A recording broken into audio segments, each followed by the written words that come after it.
studies ngayon? Hindi. Kailan ang studies mo tomorrow? Na-miss mo na yung mga classmate mo? Tapos miss na ako ng mga teacher ko. Oh, wow! Alam mo, nakita ko yung writing mo ng BB. Magaling ka na! Alam mo na yung name mo? Wow! Ang galing naman. 3 taon. Ano nga ilalagay mo sa pangalan mo? B and B, di ba? B, R-Y-L-L. B-R-I-D-E-N. Kanya 3B ka eh. 3BB. Mali naman ikaw! Ay, mali. Anong mali ko? Ano ba ang spell ng yung pangalan mo? B? Yung pangalan ko, Blaro. Braille, yes. Pangalan mo, Braille. Meron pa, may isa ka pang pangalan, Brayden. Basic photo. Yes, ang galing nga.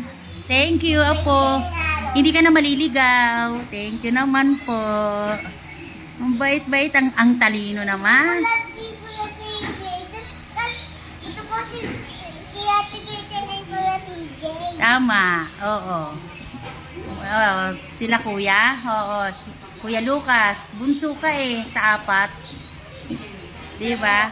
Bait naman. Behave ka talaga. Love you, Apo. Pogi. Bagong gupit ka, no? Pogi. Sino nga nagugupit sa'yo?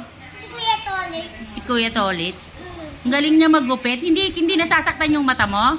Hindi, kasi may pangtakpan. Ah, may pagtakpan. Tama. Kanya parang hindi ka naiinis pag ginugupitan ka, no? Tapos cellphone lang ang cellphone. Tapos cellphone ka lang ng cellphone. Oo. Nag-enjoy ka? Nag-enjoy, tama. Ang galing naman ah. Ganda naman ang laruan mo. Sa'yo ba yan talaga? Sino bumili niyan? Mama. Mama. Si Mama. Si Mama mo, no? Ang bait naman ni Mama, no? Thank you, Lord. Bait ni Mama. Thank you po. Healthy si Bri. Wala ka ng sakit, no? Nung isang araw kasi... Meron pa. Ah, meron pa. Nung isang araw kasi meron kasi sipon, eh, no? Thank you po. Ah, okay. Sige, gagaling na yan. In Jesus' name, Tama.